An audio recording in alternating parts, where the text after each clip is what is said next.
good evening sa lahat po ng listeners ng aming programa.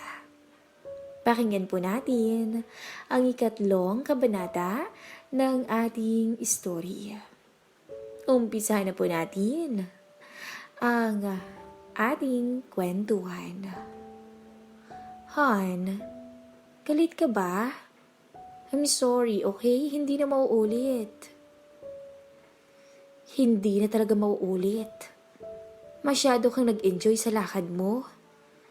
Nakalimutan mo na yatang may asawa ka ng tao. Sagot ko sa misis ko. Ha? Anong ibig mong sabihin? Tanong niya. Tinignan ko siya sa mukha. Anong ibig kong sabihin? Yung marka mo sa leeg mo. Anong ibig sabihin yan? Tanong ko. Nagulat si Megan at hinawakan niya ang kanyang leeg. Humarap ito sa salamin para tignan ito. Naku, Han, kung ano-ano naman ang pumapasok sa utak mo eh. Wala ito. Dare lang yan ng mga kasama ko. Katuwaan lang. Tsaka babae yung gumawa niyan, hindi lalaki, no? Tingnan mo nga yung lipstick ko. Nilapit ito ni Megan sa akin. Tinignan ko to ng maigi at may bahid nga ng lipstick ang marka. Hindi na ako nakipagdiskusyon pa. Pero hindi pa rin mawala sa aking isipan ang pangamba. Pagbalik ko sa trabaho ay tila normal ang lahat. Iisa lang ang napansin kong kakaiba. Ni minsan ay hindi na ako kinausap ni Simon. Nakikita ko siya, pero ngumingiti lang ito tapos aalis na kaagad. Hindi ko sure kung busy ba siya o iniiwasan lang ako. Hinayaan ko na lang din dahil sino ba naman siya para pag-aksayan ko ng oras, hindi ba? Ano bang paki ko sa kanya? Hindi ko naman siya crush. Isang araw, napadaan ako sa tinatambayan ng mga pulis na kaibigan ni Simon. Malapit sa kanila ang water dispenser at tumigib ako ng 1 litro. Naririnig ko ang usapan nila pero nagpapanggap lang akong walang pakialam. Langyang Simon yan? Nakailan pa siya last time? Tanong ng isang pulis. Naka-4 siguro. 4 na rounds. Tawanan nila. Kala ko hindi niya tataluhin eh. Di ba may asawa na yung chicks? Sagot naman ng isa. Alam mo namang walang paki yun kung may asawa o boyfriend, di ba? Basta bibigay, magbibigyan nun. Mukha namang palaban yung babae. Dikit ang dikit. Kala mo bagong kasal. Halatang nag-enjoy din siyang magpahalik sa leeg eh. Matapos siyang sunggaban sa labi. Sabay nagtawanan muli sila. Napansin kong tumahimik sila bigla nang mapansin ako. Ang weird. Alam kong nakatitig sila sa akin, pero wala akong lakas ng loob na tignan sila. Umalis na lang ako kaagad. Mukhang may bagong chick si Simon, kaya siguro hindi na lumalapit sa akin. Pero bigla akong kinatuban ulit. Bigla akong nabahala. Bakit parang kumukonekta ang lahat? Bakit parang sumasakto ito sa nangyari kay Mrs.? Huwag naman sana. Please lang. Araw ng Huwebes at umaga pa lang ay nag-aayos na ako ng mga gamit na dadalhin ko. Lumapit sa akin si Mrs. habang hawak ang cellphone niya. Han, may lakad ulit kami ng tropa mamayang gabi ha. Promise, hindi na talaga mauulit yung nauna. Ang sabi nito. Bigla akong nairita. Umagang-umaga nababwisit ako kaagad. Nakangiti pa siya, nakala mo walang problema.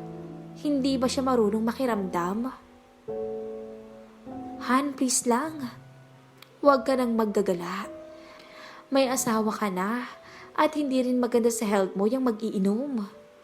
Sagot ko. Sandali lang naman, Han. Minsan lang naman, di ba? Sagot niya. Huwag na muna, Han. Mas mabuti pang dito na lang tayo sa bahay. Pwede tayong manood ng palabas. Or kung gusto mo, tayo na lang ang lalabas mamaya. Susunduin kita sa trabaho mo. Nag-roll ang mga mata ni Megan. Akala mo nababato yan sa sinabi ko. Tumalikod lang siya at para ba akong sinampal ng kahihiyan. Gusto kong sigawan siya pero pinigilan ko ang sarili ko. Ayokong makipag-away. Hindi kami nagkibuan hanggang makarating ako ng bayan. Tinuon ko ang atensyon ko sa trabaho. Gabi na nang makauwi ako sa bahay. Pag-uwi ko ay wala si Megan. Naisip kong baka pauwi pa lang yun. Ako na lang muna ang nagsaing at nagluto ng ulam. Bandang 8:00 na ng gabi ay hindi pa rin nagpapakita si Megan. Tinext ko siya pero hindi sumagot. Tinawagan ko na lang ito pero nagre-ring lang ang cellphone. Kinakabahan na ako. Mabuti na lamang at may numero ako ng isang kasamahan niya sa trabaho. Kaya tinawagan ko ito. Hello, Mare. Pasensya na sa istorbo, ha? Oh, Dexter. Anong atin? Mare, nakita mo ba si Mrs. kanina? Wala pa kasi sa bahay eh. Si Megan?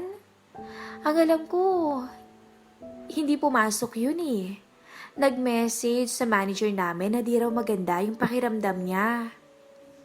Nako Dexter, ano pala nangyayari sa kanya? Madalas kasing lumiban na sa trabaho si Megan eh. Minsan naman kapag uuwi siya, may sumusundo sa kanyang nakamotora. Nagulat ako sa mga revelasyon ng katrabaho ni Megan. Anong ibig sabihin nito? Nagtataksil na ba si Megan sa akin? Ganun ba? Sige Mare, salamat ha. Susubukan ko ulit tawagan si Megan. Sagot ko. Sige pare, ingat ka. Napabuntong hininga ko. Tinawagan ko ulit si Mrs. at talagang nagri-ring lang. Tinext ko siya. Megan, ano bang problema mo? Hasaan ka ba? Hindi ka raw pumasok sa trabaho at madalas na palang pag-absent mo. Ano bang nangyayari sa'yo? Sagutin mo ang tawag ko at kailangan nating mag-usap. Ito ang text ko sa kanya. Pinagpaliban ko lang muna ang isa ko pang natuklasan dahil wala akong ebidensya. Pero mabigat talaga ang loob ko. Hindi pa rin niya ako sinasagot. Mag-aalas 10 na ng gabi. Panay tawag pa rin ako kay Megan. Hanggang biglang may sumagot ng tawag. Megan? Dinig ko agad ang ingay ng background music. Hoy, sino to? Boses ng lalaki ang sumagot.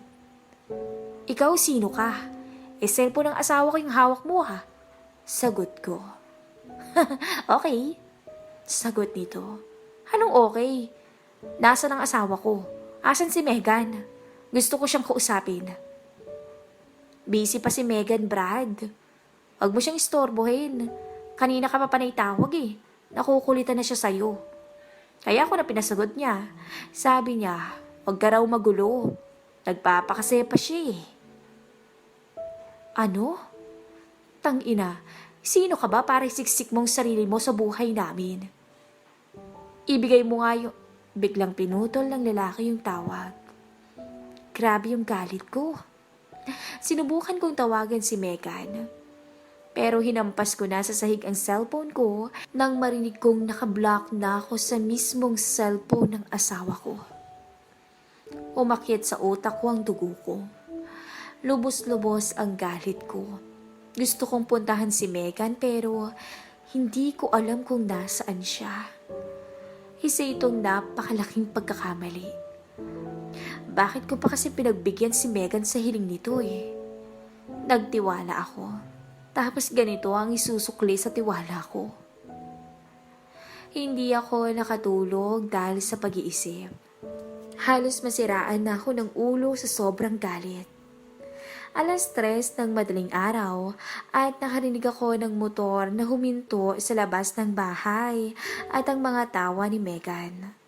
Agad akong lumabas ng bahay at naabutan ko ang anino ng lalaking kayakap ang misis ko. Gago ka, anong ginagawa mo sa misis ko? Sigaw ko nang makalabas ako. Agad namang kumawala ang lalaki at pinaharurot ang motor. Hindi ko ito nakilala dahil nakalayo na ito kaagad. Si Megan naman ay pumasok na sa bahay at di man lamang ako kinausap. Megan, mag-usap nga tayo. Mag-usap tayo. Hinablot ko ang braso niya. Ano ba? Pagod ako, pwede ba? Madaling araw na, wala ako sa mood kausapin ka. Pabayaan mo na nga ako. Sigaw niya. Hoy Megan, asawa mo ko, nasisiraan ka na ba ng ulo? Ipagpapalit mo ang buhay may asawa mo sa lalaki at paglalandi mo sa labas? Ang kapal lang mukha mong pagsabihan ako malandi. Sino ka ba? Special ka? Nagpapakasaya lang ako dahil sawag-sawa na ako sa miserabling buhay na binigay mo sa akin, Dexter. Ilang taon na tayong mag-asawa, pero walang nangyayari sa buhay natin. Kaya mas mabuti pang ganito. At nakakalimutan ko yung problema ko. Sagot niya. Megan, nagpapakahirap akong magtrabaho para sa'yo. Ginagawa kong lahat para pasayin ka. Araw-araw akong nagsasakripisyo para ipakita ko sa'yong mahal kita. Hindi pa ba sapat yun?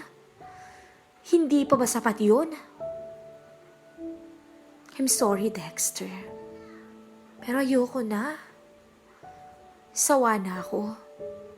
Biglang lumabas ng bahay si Megan. At sinundan ko to. Megan, sandali. Huwag mo akong iwan. Niyakap siya pero pumalag siya. Bitawan mo nga ako. Ano ba? Megan, huwag ka namang ganyan. Huwag mo akong iwan. Umiiyak na ako sa pakiusap kay Megan. Sadyang malakas ang desisyon niya at kumawala siya sa akin. Kalimutan mo na ako, Dexter. Hindi tayo pwede. Sinara ni Megan ang gate at iniwan akong nakatulala. Hindi ko na maintindihan ang nangyayari. Ginawa ko naman lahat para sa pagmamahalan namin. Pero kulang pa rin ba? Iniwan ako ni Megan ng walang pag-aalinlangan. Iniwan akong lumuluha ng taong mahal ko.